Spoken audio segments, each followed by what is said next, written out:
Take your CJ7 all the way to 11. Jeepin' with Cool Guy.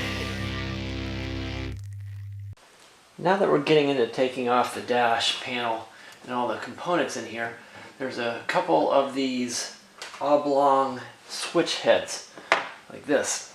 Now to take these things off, it's a little bit more difficult. It has this little tiny metal bracket. It's almost like a vise that goes on the inside.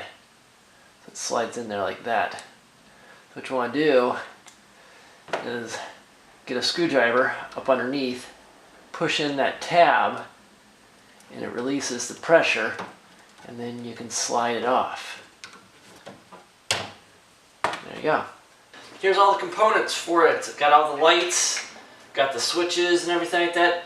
Notice how everything's labeled so that I can figure it all out.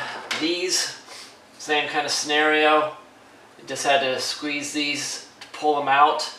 There's a little pressure clamp or a pressure washer that holds these onto the heater boxes. You'll figure all that out when you actually get in there. It's really not as complicated as I thought it was going to be. The one thing that I will say is the speedometer.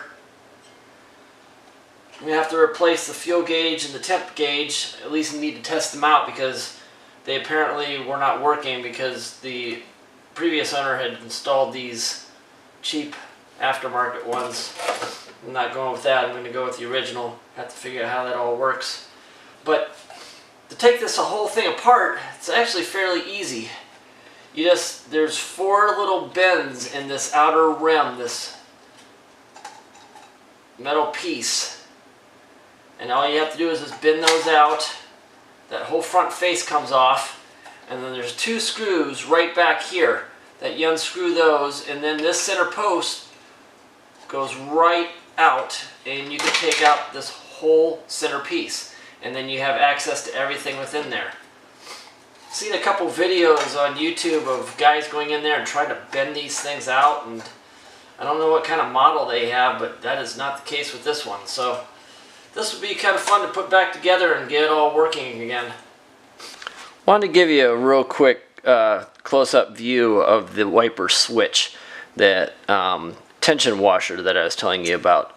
So you can see it's right here, and this is on a couple of the switches. So all you need to do is just take a screwdriver, press down into it, and it comes out nice and easy. So you can see how that how those two are connected.